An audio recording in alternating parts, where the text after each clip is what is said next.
All right. Thank you all for getting on this morning. My name is Robin Cook. I am, first of all, we working from home in the post-COVID era. You sometimes get the postman showing up at the least opportune moment. So I apologize for the dogs in the background, but I am Coinbase's legislative counsel. Really excited to welcome you all today to have this great conversation in terms of the intersection with AI and crypto and national security. This is the part of a four-part roundtable that we've been working on with the Truman Center on tech and national security issues for 2024 and 25. All of the roundtables will be held virtually and recorded, anchored around the idea of digital asset and blockchain technology and their intersections with national security. And we've got a great lineup today to get that conversation started. We have the Director of Global Policy and Regulation at Elliptic, Liat, who is Elliptic, if for those of you who may not know, is one of the companies that really, I think, has pioneered a lot of the work in digital assets related to how it can be used as an investigative tool for law enforcement and for the intelligence community. And so unsurprisingly, she brings 15 years of experience doing AML and terrorist finance related issues, an adjunct instructor at NYU on a number of these issues with a master's from Columbia. And is also just generally one of the bright lights within the digital asset industry on a lot of these topics. Mike Hastings is a former Marine Corps intelligence officer who is now doing a lot of this same work at Google. So he is responsible for using AI to counter abuse inside of the Google Ads ecosystem. And you think about all that represents in terms of political ads and countering misinformation in the way that people most consume, I think, news and information these days, which is online.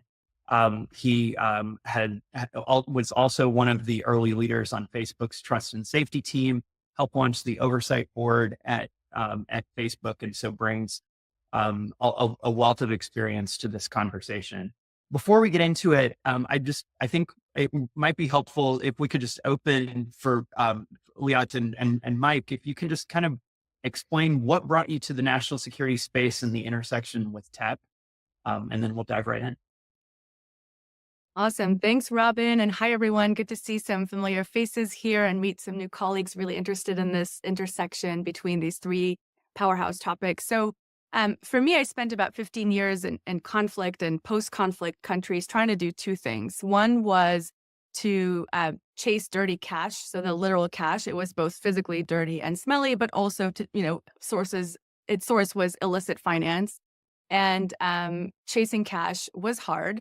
At the same time, I was sort of busy trying to understand how much of that was being siphoned off to, say, terrorist organizations, how much of that was aid money that was being delivered that wasn't making its destination point of going to the schools that it needed to build, of going to the health provisions that it needed to provide. And the corruption around that was frustrating, to say the least. And the pivot for me in tech came very much in line with sort of the Hawala financing issues around 9/11 and trying to figure out how can we do better with understanding where money is coming from, source of funds, where it's going. And then I happened upon the magic of blockchain and the blockchain analytics insights and how those can be used with the national security pieces. I studied international security policy. I was in the military for 4 years. I'm very much passionate about these topics and really excited that we're finally converging all of these interests into one. So thanks for hosting a really great conversation today, and I'm happy to be here. Cool. Yeah. Yeah. No, super excited to be here. Thanks for the opportunity at Coinbase to kind of talk about like really, really important issues and like really cool intersection between these technologies. Just going to want to throw a quick disclaimer out there. I am not speaking on behalf of Google. I'm here in my personal capacity as a member of the Truman National Security Project. Just got to throw that out there so the lawyers don't yell at me. The way I kind of came into this is just really working in online safety for a long time. Since my career and like working on scaled intelligence collection operations with all the different cross functionals and the intelligence community was kind of a natural fit going into the types of things that you do when you do scaled content moderation. So went to Meta, was working on kind of finding that proverbial needle in the haystack of credible threats of violence and helping us identify them and get them to the relevant law enforcement authorities as fast as we could. From there, kind of went into the policy world and like really started wrestling with these really difficult topics about like, what do we count as misinformation? You know, what does it really mean to have like a scaled influence operation by a foreign entity? And how do we counter those types of threats through either policy and through like just humans reviewing things? And through the AI boom, we have this whole new set of tools that help us do this faster, more efficiently, and really like focus on the harder problems as opposed to problems of scale, where like, how do we design these systems that are just helping humans click through these things? Now we have machines that can do a lot of this, at least much better than we did in the past. So yeah, super excited about kind of this conversation about this intersection between blockchain and AI and kind of how it affects our national security and some of like the main like real meaty topics around how it can bolster our national security, and then also like some concerns that we should probably take into account as we're kind of conjoining these two things. So yeah, I'm looking forward to it. That's great. Well, thanks. Thanks for that basic intro. I think let's dive right in. And one of the things that I think just in the last couple of weeks has really gotten a lot of attention is what has happened with DeepSeek coming out with their LLM that it seems to look a lot like ChatGPT, but it importantly is controlled by a non-US actor that's centralized. And so it kind of raises a number of questions as it relates to decentralization and AI. I think just to kick this off, what are some of the threats that really come to mind when we start thinking about centralized AI, especially as we start thinking about it from the perspective of how nation states and bad actors potentially can have access to this technology? And Mike, let me kick it over to you first. Yeah, sure. So like one thing that I think a lot about is data poisoning. So this gets a lot more difficult to detect, and it just gets the effect of it getting magnified significantly when you have like a centralized data repository for training a model. So like I'll give you an example. Like if let's say you have a model that developing that's focusing on helping UAVs or drones autonomously find and target like a country's military vehicles, right? And this model is ingesting picture after picture after picture of country X's military vehicles to really like refine its targeting capabilities.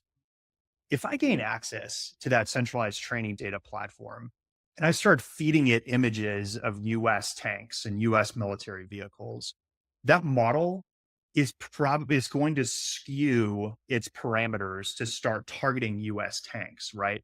And this could be completely unbeknownst to the team that's managing the centralized data repository. They might not know it's been penetrated and this data has been injected. So like I think blockchain gives like a very like capable way of diffusing some of that data and being able to train these models. There's a high compute cost, but at least disaggregates some of that training data. So it's harder for that poison data to propagate to the entire system and corrupt the model. This would likely get caught in testing. So it's not like this thing would be deployed and start targeting US tanks, but it's going to delay our ability to develop that model.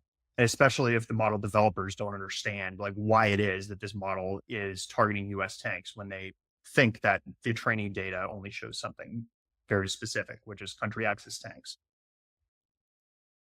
And then Leon, if we can sort of zero in on the financial realm, how where are you seeing AI being used in terms of um, state-controlled AI impacting national security issues?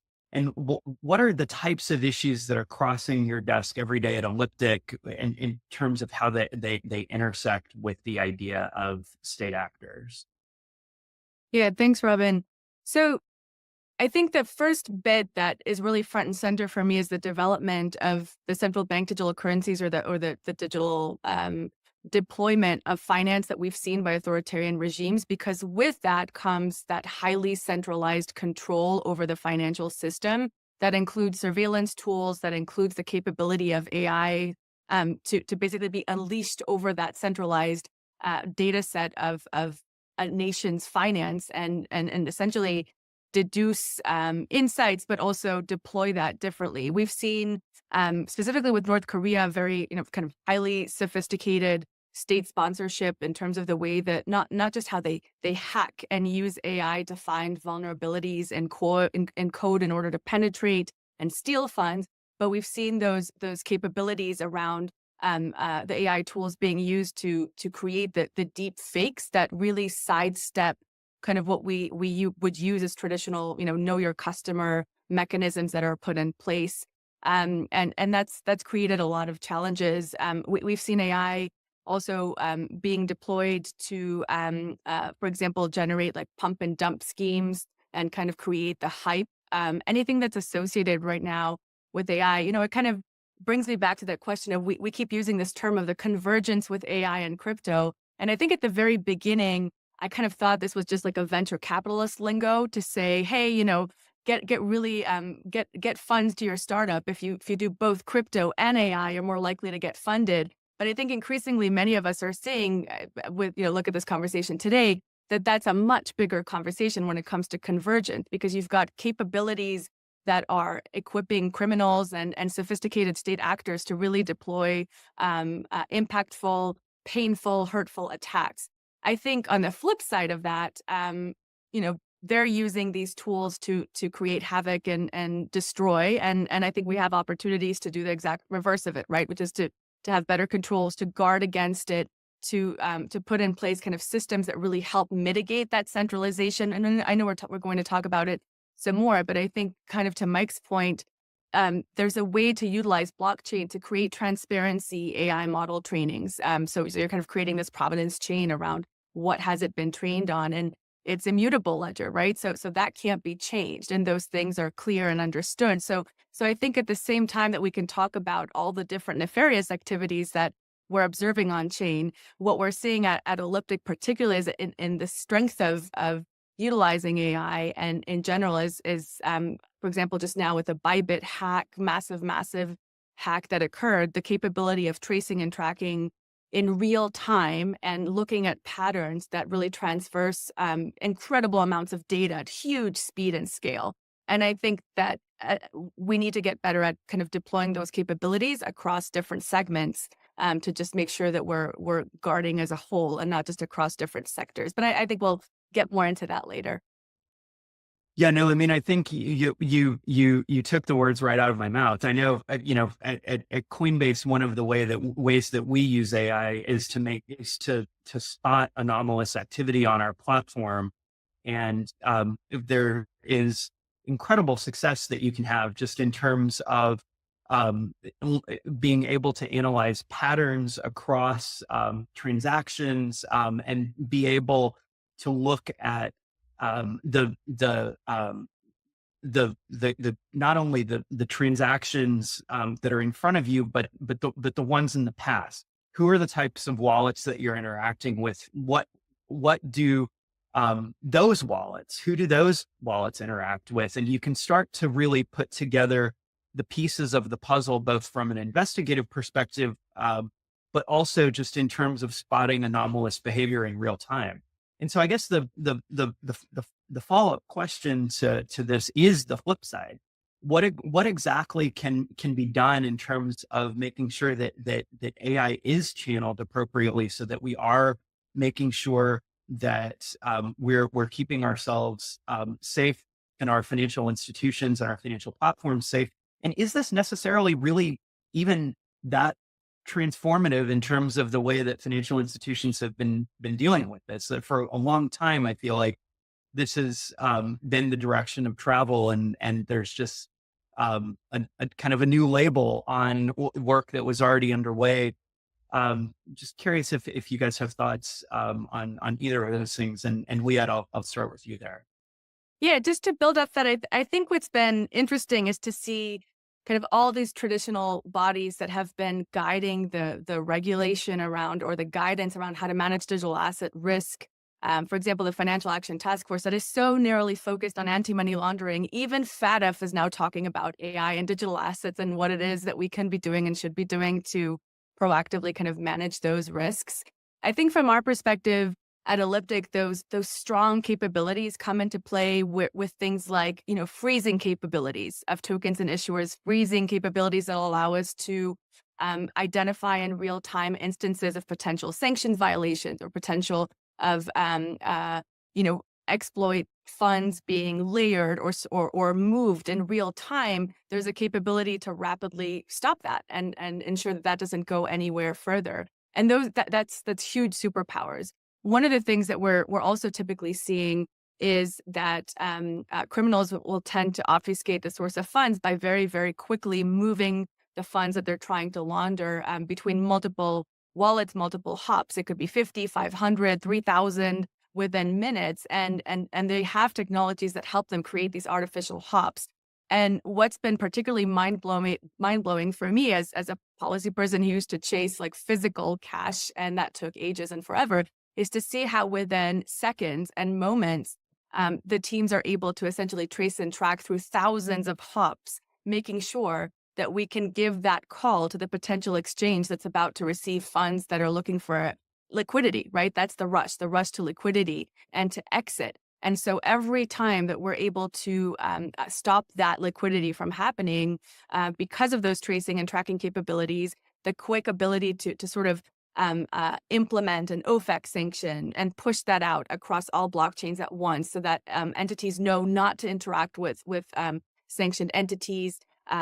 They know where funds are coming from, whether it's a dark market, whatever it is, and where they're going. And I think that ability, it's almost like a community public service where everybody shares that information and ensures that it's visible across chain at speed. And the other piece I would add is that because we talk about the hop agnostic piece, but because it's also asset agnostic and chain agnostic, and that's also a typical way in which laundering occurs, that's truly a superpower, because there's no instance in which we could say that we could literally follow the money between a US dollar swapped into euro and so on. We could do that on blockchains, and we could do that effectively and at speed, and really put down a lot of this rush to criminal liquidity.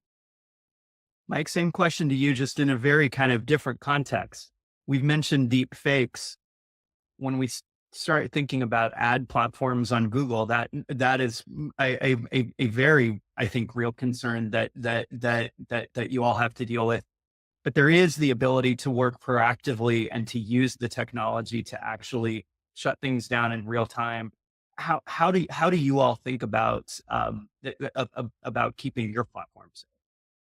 Yeah, I think this is a really deep and interesting question. I think this kind of goes back to using blockchain for provenance, right? And being able to actually, I'll just give a quick explanation of what that means. So if you have a blockchain-based provenance system, right, you're able to not only have a decentralized identifier for everybody who creates a piece of content using a model, which is just like a number basically that you can tie to a specific entity that's registered for your service. But you can also create a digital hash, which you can think of it like a fingerprint for that content as it goes out into the ecosystem. And you can tie the hash to the actual decentralized identifier on the blockchain. It's there for everybody to see who created that content and who kind of pushed it into the ecosystem. So, I mean, there's kind of good news and bad news about this. All right. So the good news is like, this works really well. This is like a very good way to kind of track the source of content, and particularly like understand how it's being propagated, not necessarily who is behind the decentralized identifier, but like, you can start to see the patterns. And Robin, to your point earlier, like AI is really, really good at understanding the patterns of distribution, understanding like new patterns and comparing it to old patterns, being able to kind of pull out that anomalous activity out of like the morass of the blockchain. I think the bad news, at least from a misinformation perspective, is that like fast, efficient provenance systems aren't really that helpful to countering the effects of misinformation. And so I think we have like this perception that deepfakes change people's minds in important ways. Like just an example, like if I generate a video of like Emmanuel Macron saying something outrageous and people who thought he was a decent person now think he's awful. Doesn't really work that way. There's a lot of really good research and just from my experience operating in this space is that like deepfake misinformation doesn't really change anyone's mind like this. It kind of hardens existing ideas. And this is just kind of like the problem of human confirmation bias. We kind of like to cherry pick information that supports our worldview. And so like I'm not trying to say like, all bets are off and, provenance isn't worth doing at all.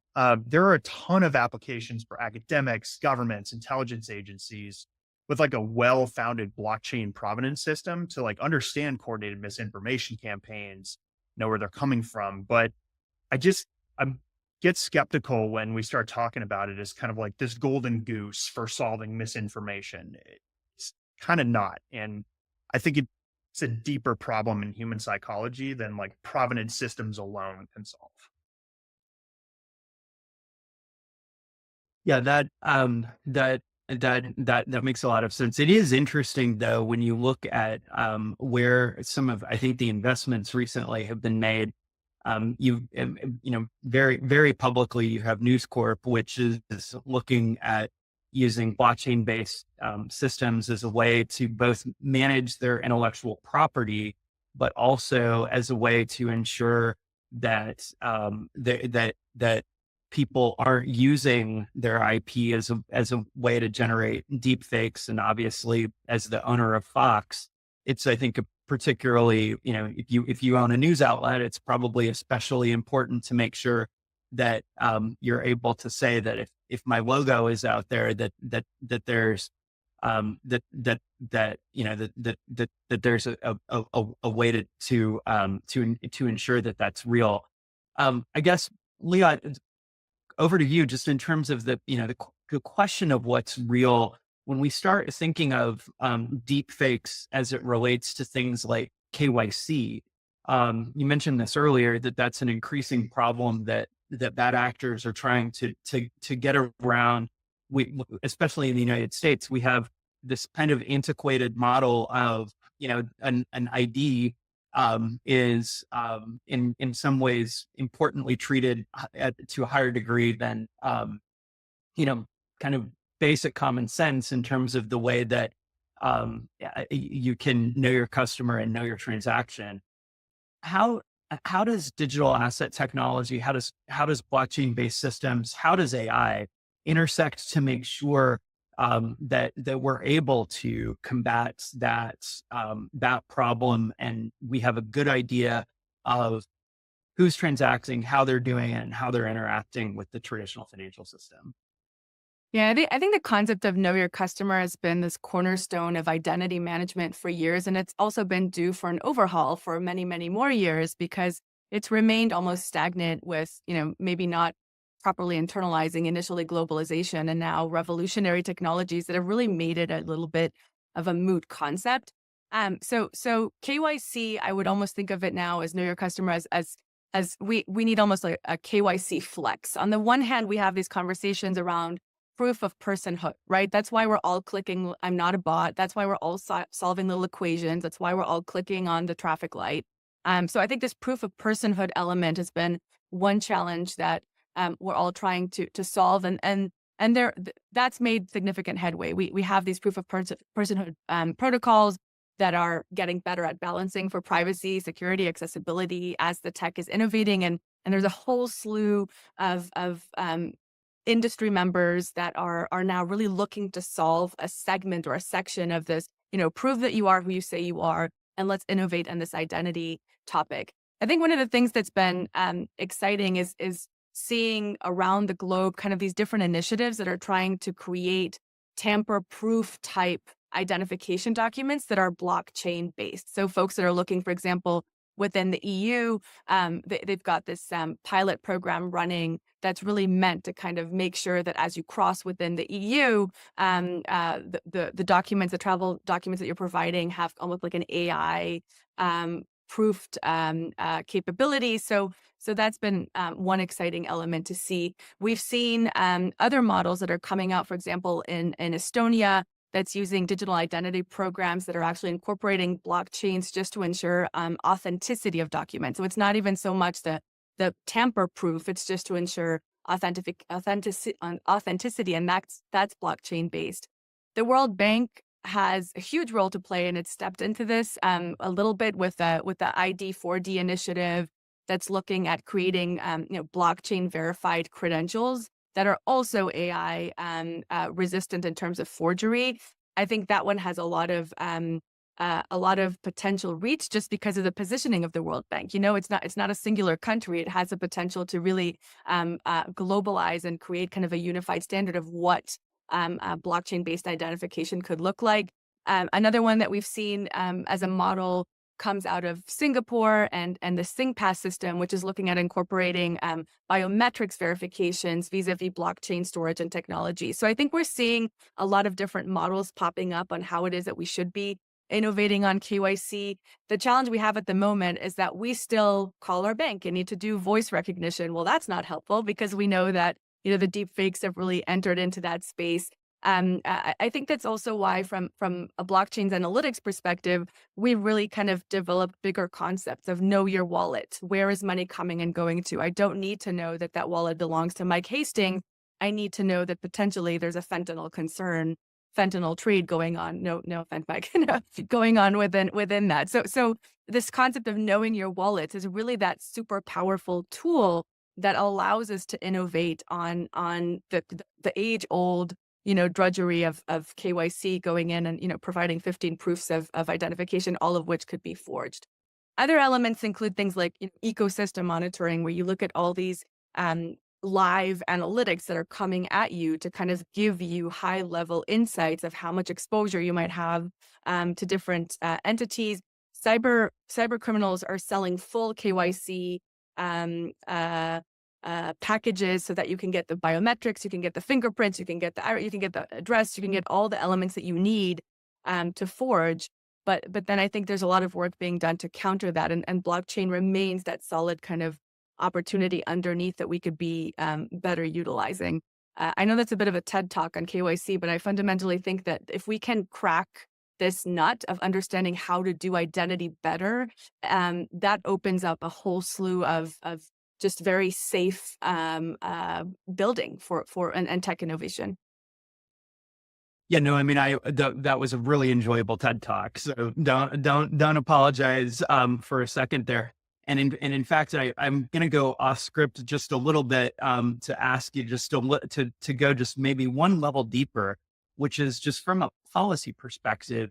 What are the changes that you think really need to be made to make sure that we're thinking about this in the right way? I think that one of the things that we saw in crypto after just in the last couple of years, there's been a pretty significant focus on KYC and AML, but the some of the approaches that have been put out there effectively take 1970s view of the world or even sooner in terms of the way that you would expect to interact with a financial intermediary, and apply them to a 21st century world where a lot of the real utility is still continuing to be developed. And it has felt to me like that there's oftentimes a fundamental mismatch that that both sides end up talking past each other because I think there isn't always a recognition of what the power of the technology can actually mean in terms of keeping people safe in the way that they interact. So I guess my question back for you is, given your TED talk, what exactly should Washington be thinking about as we start thinking about how to update the policy environment to these new realities? Yeah. So I think about this a lot, and I think it almost mirrors and mimics the same challenge we have with debanking and de-risking of why we can't seem to bank high risk entities because we can't get a handle on managing that risk. And I think a lot of that has to do with the same issues that we're seeing with KYC. Um, the biggest challenge is that different entities sit on different pieces of data that allow us to create that full picture around KYC. You've got the banks who are sitting on some, you've got the financial intelligence unit, or so FinCEN is sitting on a bit of information coming in from SARS of reporting entities. You've got other, designated non-financial businesses. You've got all the different pieces of information. It's in different places. So we're not able to piece that together, and we haven't innovated around that. I think the first piece that needs to happen before we jump into public-private partnership lingo and the idea of sharing information is public to public partnerships, meaning there needs to be a meaningful kind of agency task force. And I think FinCEN was trying to drive this a few years back in terms of let's innovate around KYC and bring in the OCC, bring in everybody that would have some kind of touch point around identity management, because that's where we start getting deeper into the conversations around financial inclusion and what it means to get people to have that access to participate in the financial system, and then really create kind of a new supranational identity mechanism that incorporates maybe biometrics, maybe blockchain-based technology, but whatever that mechanism is, it ought to fit like a local level and then a global level and a regional level. I think what's happening is that we've developed a lot of regional-based identity management systems, like within the EU, that really then limit the interregional relationships around, traveling to Japan and proving your source of funds if you're formerly from another regional bloc that has the identity, the personhood identity. And I think there's a huge all the vendors that are solving for KYC right now are solving from a tech perspective a different part of the problem, and there's no orchestration of that. I think from a Washington perspective, there's a huge convening opportunity to bring those conversations together. Let's bring travel rule alongside with KYC, just kind of all of that together, and have the right stakeholders around a bigger table. And that's a bit of a cliche, but I think that's kind of the conversation that needs to happen since we're all solving it in different parts. Yeah, I'll just stop there. No, I think that's super helpful, and it is, I think, really interesting as we start to think about what are the policy solutions that you can put in place that pull together these different sources of data in a way that can get you the answers that are meaningful for law enforcement, and the ability for for centralized platforms to be able to combat real problems in real time, with what is actually really necessary, how does privacy fit with that, and how do you flow through that tension. And so, Mike, I would put it over to you. The same question, sort of in the non-financial context, maybe one other piece of the puzzle, which is the information sharing that needs to be in place between government and private industry to be able to make the data the most meaningful possible. What's the way that you all are thinking about this, and what are the solutions? Yeah.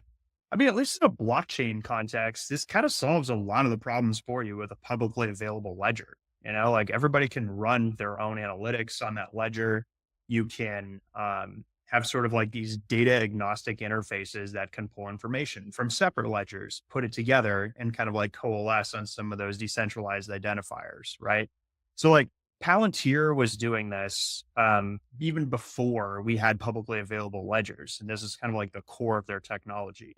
I think they did a really good job of it, being able to like take those data agnostic interfaces and then create kind of that fusion of intelligence across those different interfaces. Now it's just a lot easier, right? Like, I think really the challenges aren't really technological in terms of like data sharing. They're more like legal to the privacy question, because the more you centralize these things, the more interesting questions come up about like, well, okay, if we have all these publicly available ledgers and we have all of these AI based analytics systems running over these ledgers to try to understand who's behind the wallet, right? Where's the money going? Who gets to know those insights in those analytics? Is that just like public information once you run an AI system to pull the analytics from that publicly available ledger? I mean, these are like kind of novel questions that we have. And like at this point, it's kind of the Wild West in terms of like sharing these analytics. Because again, like the source information is this publicly available ledger. So I think like from the problems that we used to have in intelligence of like stovepiping between different agencies and different data sources, at least when it comes to analyzing blockchains for financial crimes, like a lot simpler problem. The privacy issues don't go away, but there are new and novel privacy issues, but I don't really, I don't know, I'm kind of bullish on it. At least as like transactions like crypto is used to facilitate financial crimes, kind of seems like it's a lot easier in a lot of ways than it used to be to kind of track that illicit activity and figure out who are the humans or AI systems behind those crimes. Yeah, I think that's certainly the way that we're thinking about it as well. There's a lot of opportunity, and I think that with additional public-private partnerships to be able to make sure that both sides are talking to each other and not talking past each other, you do have the ability to have a completely new way of thinking of law enforcement investigations in terms of anti-terrorism measures, in terms of how to keep people safe around the world. There are a lot of solutions I think that this technology brings to be able to make that happen. Evan, I just Well, want to say here, 100%. I think that tech here is an enabler to add those dimensions of speed and time, efficiency and accuracy, which have been, faster than it's faster than email, right? It's faster than I can pick up my phone to my counterpart in another financial intelligence agency and say, "Hey, this is about to hit your country." I mean, this is tech enabled. So I think we come back to things like the governance frameworks of what does that private public partnership look like in terms of the communication channels, but also the speed, the efficiency, and the scale that allows us to just exchange that information. And that's, enter AI. That's exactly the kind of boost that we could be given that rocket. yeah, I could not possibly agree more there. Well, we are at 40 minutes past the hour. I do want to flag the note that has been in the chat. If you all have questions for us, we are very super happy to answer them either in the chat directly, or I think that there were some questions that may have been submitted through Truman in advance. So I just wanted to put that out there, that if there are questions to go ahead and put those in the chat and we will address them. In the meantime, one thing that all of this conversation leads up to is a question of resiliency. And so Mike, I put this over to you just in terms of how are blockchain based systems more or less resilient than sort of the traditional centralized systems in terms of things like cybersecurity, and just the ability to make sure that there are mechanisms in place to deal with bad actors. Yeah. So I'm going to caveat this. I'm not a cybersecurity expert. However, I do understand like the advantages of how decentralizing training data for AI and using blockchain based training for systems can kind of like create more hardened targets, or at least like disaggregate targets for cyber attacks. So I won't like, can't really say much about like how those particular nodes of a training network can be penetrated. That's more for experts. But the idea, at least with like disaggregated blockchain based AI training, is that you're not just kind of putting all of your eggs in one data center basket, right? So you're kind of moving out these sources of training data. So kind of use the example of data poisoning earlier as a way that training data can be corrupted and get models to do things that they're not supposed to do very intentionally, or conversely, like just fail and be completely unhelpful to the task that they're designed to do.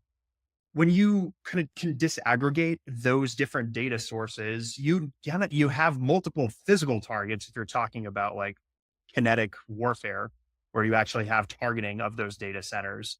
But you also have like a computationally expensive, yes, but very resilient training network. So if one of those nodes gets taken out, right, it doesn't really matter for for the training of the model itself, because every time training is updated or hyperparameters within the model are changed, it propagates across the entire training network. And you have that redundancy and resiliency. So you don't have like a centralized physical location or data repository platform that can be penetrated, corrupted, or physically destroyed. So like, I think there's a ton of benefit to this. And I don't know, again, I've been out of the national security game in Washington for a while. So I don't know what the Pentagon is doing right now to use blockchain to disaggregate DoD specific models to like harden those targets. I have a sneaking suspicion that they're in centralized platforms. It's something to think about. I mean, obviously the trade-off is the comp or the compute that you have to do to create this network. Because every time you update and propagate changes across the network, it's significantly more compute power that you need to propagate those changes across the entire network than if you're doing it in a centralized way. So there are trade-offs, but I think like as models get smaller, they get faster. Yeah, I mean, DeepSeek has like some, questionable, I think, like efficiencies and like advancements that they've made in terms of like at least matching up with the claims, but like undoubtedly it was a leap forward in terms of like the efficiency of models training, like that compute cost to disaggregate a training network via blockchain goes way down. So I'm actually pretty optimistic that like as that our models become faster, more efficient, and more like tailor focused to the task at hand, that trade-off is going to get a lot less for like being able to disaggregate those networks and train them on blockchain. But that's just kind of my thought on it. Just in preparation for this discussion that we're having here, I kind of thought around, so what does national security mean to me, and what's the resilience component of it, and how does the tech fit in? And I think if we kind of break down the elements of resilience that we need to be investing in to support national security, we can think about military capabilities, global partnerships and network alliances, economic and financial security issues, trade security, emerging tech, those issues that we don't even know are around us, or emerging cybersecurity issues, environmental data. And I think every single element that encompasses our resilience and national security could be underpinned within this big toolbox of how do we achieve it by blockchain and the principles that come with that. And I think then we come back to how do we enable that with our principles of privacy, protection, like all those principles based. So for me, I think when I look at resilience and what we should be working towards in every one of those areas, it's tech and corporations towards resilience that will, I think, overall just improve national security. It's another massive, massive tool that we're underutilizing at the government level at the moment to enhance our cybersecurity and resilience. That's all super, super helpful. So again, want to flag if folks have questions, put them in the chats. I can keep going all day with these folks, but we do want to make sure that you all have the opportunity. I think also if you raise your hand, we are able to unmute you if you want to ask directly. So we'll just pause for a second if there are questions from you all.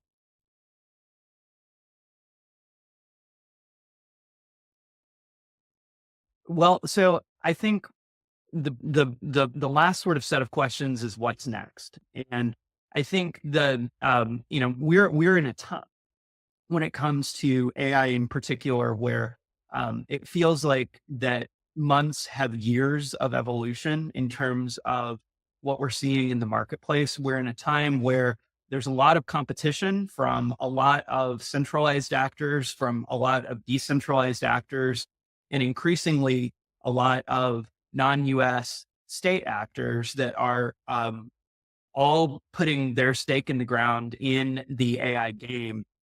We're also in a time where there is, on the digital assets side, a lot of policy movement in terms of, the possibility of passing legislation in the United States this year. 80% of the G20 has already passed legislation. There's just a lot happening. And so I think the last set of questions, and Liad, I'd like to start with you on this, is what comes next? And what do we need to do to thread the policy outcome together with what we're seeing developing in the tech to make sure that people are safe and that we also have the opportunity to have the technology to continue to develop to its full potential? So we've talked about the KYC nut to crack. I'll leave that to the side, but it's there glaring at us, staring us down on a daily basis. Let's pick that apart. The second thing that I think is burning on the agenda to get to from a policy perspective and in general is this reconciliation between the richness of the on-chain data that we're seeing and the off-chain data that sits. And there's a blind spot there that we have that I think is a real crippling factor to our ability to kind of meet national security objectives. So for example, on-chain data, we see the on-chain footprints of different entities, criminal organizations, those state-sponsored organizations, those that are working really hard to counter sanctions, to sidestep sanctions, to kind of, again, wreak havoc. But we see their digital footprint. We don't reconcile those entities with who they are, where they're based, all that kind of off-chain data. If I were a bank, I would be looking at things like corporate structure or bring those data pots together to give us more visibility between on-chain and off-chain. I think that has ripple effects across financial institutions, across government players. The other element is I think that we should be focused on creating regulatory sandboxes that focus on AI and blockchain experimentation safely to facilitate for those kind of activities and building between private public sectors that really has no repercussions, but it's just around building that infrastructure. We have a huge infrastructure component that we're missing. So, let's fund research on the privacy preserving elements of blockchain data so that we can finally put to bed the privacy conversations around how it is that we do privacy when it comes to blockchains. So governments have a strong role to play here, as do private sector. And I think those would be the few things that I would mention could be on our next, to-do list. And then in terms of the on-chain and off-chain data, just to double click there for a second, is the solution there more information sharing among private sector entities, between private sector entities and government, or all of the above? I don't know that it's more information sharing. I think it's more like the right information sharing. I feel like sometimes we pass information between private public, but maybe we're not getting the right types of information. What does law enforcement need to be successful? What does a financial intelligence unit need to be successful? What kind of information can be passed back to the private sector from high-level trends or macro trends that FIU is seeing that could enable, for example, exchanges to be stronger at guarding against financial intelligence or against criminal activity on their platform. So I think it's really assessing what types of nuggets and information is available on-chain, off-chain, and who needs to know what in order to create that structure of resilience and that stack that just makes sure that everybody has the insights that they need. I think we've gotten better at sharing information. There's a lot of forums, a lot of public-private partnerships ongoing, particularly around thematic topics like child sexual abuse material, around terrorism finance. You see that happening at speed and it's very efficient between public-private sectors, but it's again making sure that that happens faster and that the right information and data gets to the right actors in time to counter those rapidly developing hacks, exploits, sanctions, sidestepping, and so on. Mike, I've seen a lot of nodding in that last answer there. So if you want to jump in there, and then I'd pose the same top line question for you: how do we thread the right outcome from a policy perspective? Yeah, So like 100% agree with everything Leon is saying in terms of like our current policy posture, and particularly like within financial crimes and data sharing. Like that's those are the exact policy questions we have at this moment.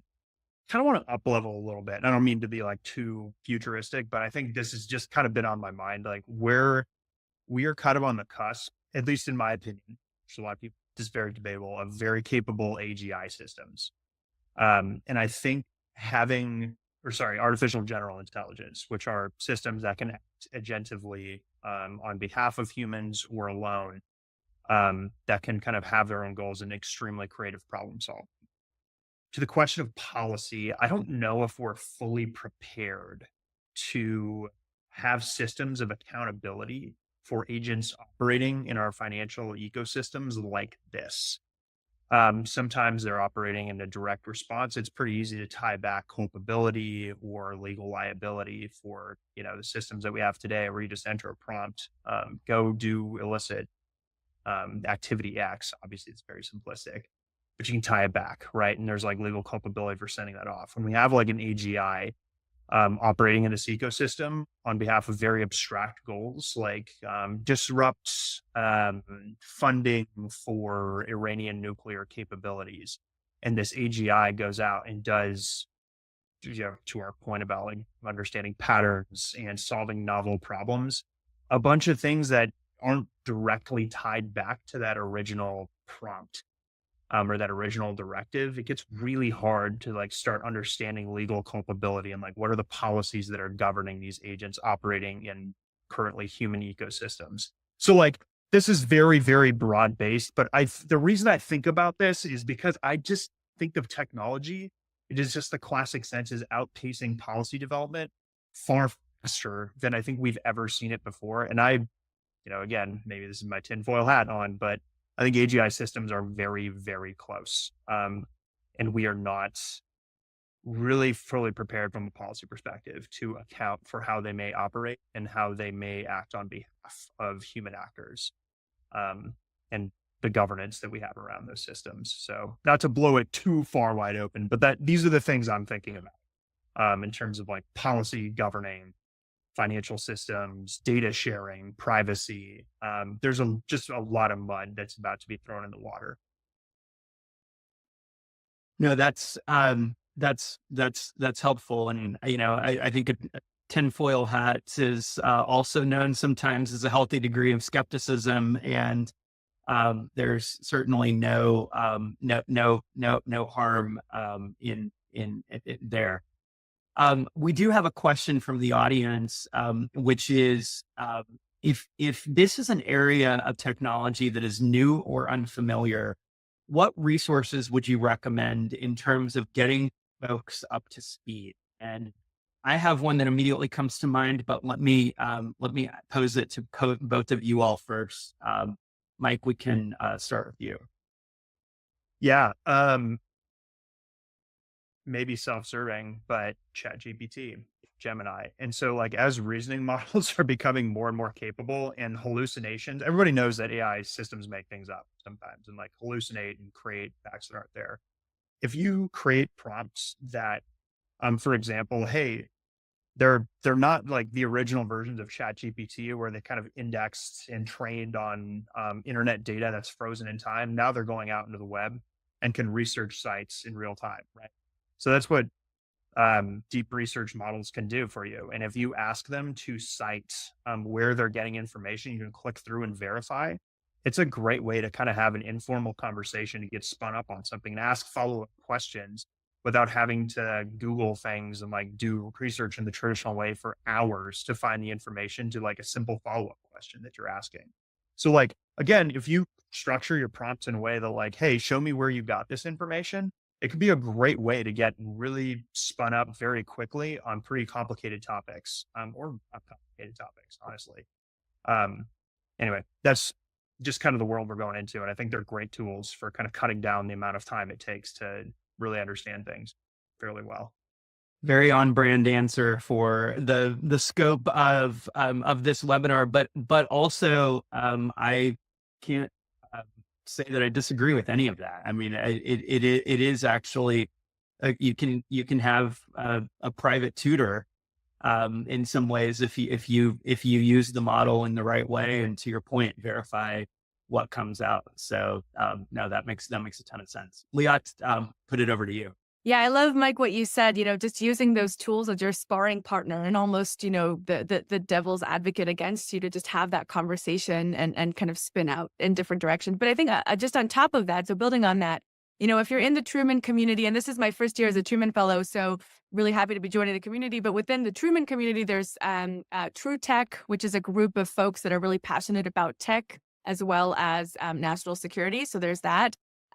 Separately and outside of the Truman community, there's an open group that I also belong to on Signal. It's a Signal group that focuses on blockchain, AI, or tech and national security. And I can share, I've gotten really great book recommendations from there, the latest research from people. It's really a community of folks that are constantly sharing, there's this webinar, there's this discussion, just in terms of resources. And that's a good group. I'm happy to see how one could join that and share that back. And also this kind of series that you from Coinbase are hosting, right? It's a 4-part series looking to really unpack deep concepts. And I think the more we can share as a community, there's so much knowledge just from people on this call here. So I think the more we have these conversations, the more we can just get a hand on better resources. Well, you guys are definitely going to show me up relative to the idea that I'm about to offer up in terms of learning, because yours was also very on brand, good commercial for Truman. So that we're really batting 1,000 there. Mine would be a book by Chris Dixon, who is a partner at Andreessen Horowitz, called Read, Write, Own. If you don't have a background in crypto or blockchain technology, I think that it is a very user-friendly way to see the future and to imagine the worlds that I think that certainly Coinbase is building towards, and a lot of other companies, where blockchain technology just becomes part and parcel to everyday life, where you're using crypto and don't even know it. And I think that's there's a very good explanation there.